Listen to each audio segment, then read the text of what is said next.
وہ سرے عام سب کے سامنے قرآن مجید کو جلا رہے ہیں، تو ان کے اندر یہ بات موجود ہے۔ ہمارے لیے حکم یہ ہے کہ ہم اس پر صبر کریں۔ شریعت کیا کہتی ہے؟ شریعت یہ کہتی ہے کہ جو مجرم ہے اس کو سزا دی جائے، اور یہ کوئی رد عمل نہیں ہے کہ آپ کسی کی عبادت گاہ کو جا کے جلا دیں۔ جو واقعہ ہوا کل کا، جو فیصلہ آباد کا واقعہ ہمارے سامنے آیا، اس میں کیا ہوا؟ اب یہ جو اہل کتاب ہے، جو عیسائی ہیں، آزادی کے نام پر یہ قرآن کو جلانا ان کے لیے کوئی نئی بات تو نہیں ہے۔ سویڈن میں جو واقعات ہوئے، ناروے میں جو واقعات ہوئے، جلانے والے کون تھے؟ عیسائی ہیں۔ وہ سرے عام سب کے سامنے قرآن مجید کو جلا رہے ہیں، تو ان کے اندر یہ بات موجود ہے۔ اب ہمارے لیے حکم کیا ہے؟ ہمارے لیے حکم یہ ہے کہ ہم اس پر صبر کریں، اور ہم جو مصلحت کے تحت جو معاملہ ہو اس کو اختیار کریں۔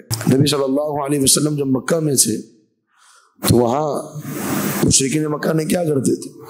نبی صلی اللہ علیہ وسلم کی توہین کرنا، گستاخی کرنا، آپ کے اوپر نجاست ڈال دینا، بیت اللہ کے اندر آپ کی پیٹھ پر سجدے کی حالت میں اونٹ کی اوجڑی لا کے رکھ دی گئی۔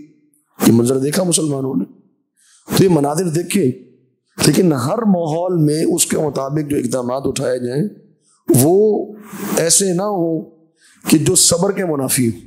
اللہ رب العالمین نے جو سورۃ آل عمران ہے اس میں یہ حکم دیا۔ اب یہ جو چرچ کو جلایا گیا اور جو وہاں پہ واقعات ہوئے، ہمیں اس کی حقیقت کا نہیں پتا کہ پس پردہ کیا معاملات ہوتے ہیں اور کیا ارادے ہوتے ہیں اور کس طریقے سے یہ معاملات انجام دیے جاتے ہیں، لیکن اگر بالفرض یہ مشتعل ہجوم تھا جس نے قرآن کو جلانے کی بنیاد پر یہ معاملہ کیا، تو یہ معاملہ کیا شرعی لحاظ سے درست تھا؟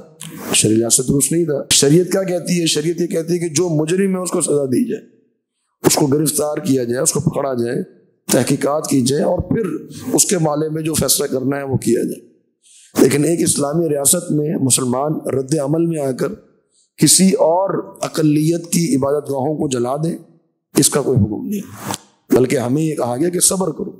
تمہیں بہت سی باتیں سننی پڑیں گی، تمہیں بہت سی اذیتیں برداشت کرنی پڑیں گی، تو تمہیں صبر کرنا ہے اور رد عمل ایسا دینا ہے کہ جس سے اسلام بدنام نہ ہو۔ اور یہ کوئی رد عمل نہیں ہے کہ آپ کسی کی عبادت گاہ کو جا کے جلا دیں۔ یہ ایک انفرادی شخص ہو یا ہجوم ہو، اس کے پاس یہ اختیارات نہیں ہے۔ اصل چیز یہ ہے کہ تحقیقات کی جائے، اور اگر واقعتاً وہ شخص مجرم ہو تو اس کو سزا دی جائے۔ کسی انفرادی شخص کے پاس، کسی ہجوم کے پاس اس کا فیصلہ کرنے کی گنجائش نہیں۔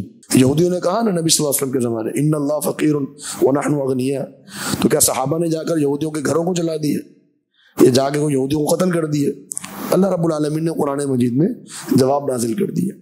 تو یہ ایک طریقہ کار ہے کہ جس طریقے سے ان فتنوں کی روک تھام کی جاتی ہے اور سد باب کیا جاتا ہے۔ جس زمانے میں مجھے یاد ہے ہم سعودی عرب میں تھے، تو وہاں یہ پہلی دفعہ کارٹون شائع کیے گئے تھے رسول اللہ صلی اللہ علیہ وسلم کے نام سے، تو ایک گستاخی تھی بہت بڑی۔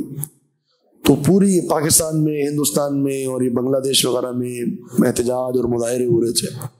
اس وقت عرب میں ہم نے دیکھا کہ انہوں نے ایک ویب سائٹ بنائی رسول اللہ کے نام سے، النصرہ کے نام سے، اور اس میں انہوں نے دنیا کی 100 سے زائد زبانوں میں نبی صلی اللہ علیہ وسلم کی سیرت کو پیش کیا، اور آپ صلی اللہ علیہ وسلم کی اس ویب سائٹ کی بنیاد پر انہوں نے پھر ناروے میں، سویڈن میں، مختلف جگہوں پہ ایگزیبیشنز کی، اسی زبان میں نبی صلی اللہ علیہ وسلم کی سیرت کو عام کیا۔ اس کا فائدہ کیا ہوا کہ بہت سے لوگ جن کے ذہنوں میں نبی صلی اللہ علیہ وسلم کے خلاف باتیں ڈالی گئی تھی وہ مسلمان ہو گئے۔ تو اپنی محنت کو احتجاج میں صرف کرنے کے بجائے اگر تعلیمی یا تعمیری کاموں میں صرف کیا جائے وہ زیادہ بہتر ہے۔ تو ہمارے جو احتجاج کا جو ذہن ہمارے یہاں بنایا گیا ہے نا، یہ مغرب سے آیا ہے۔ ان کیا ہوتا ہے کہ جی مزدور کو حقوق نہیں ملے تو آپ احتجاج ریکارڈ کرا دیں، لیکن ہاں واقعتاً اگر کہیں احتجاج کی وجہ سے کہیں معاملات درست ہوتے ہیں اور آپ کی پریشر کی وجہ سے کسی مجرم کو سزا ملتی ہے تو ضرور کرانا چاہیے۔ لیکن اگر ہمیں پتہ ہے کہ ہمارا احتجاج صرف ایک نوحہ اور ماتم ہی ہے، اس کا کوئی فائدہ کوئی نہیں ہے، جو ہماری طاقت ہے اس کو کسی اچھے کام میں انسان کو صرف کرنا چاہیے۔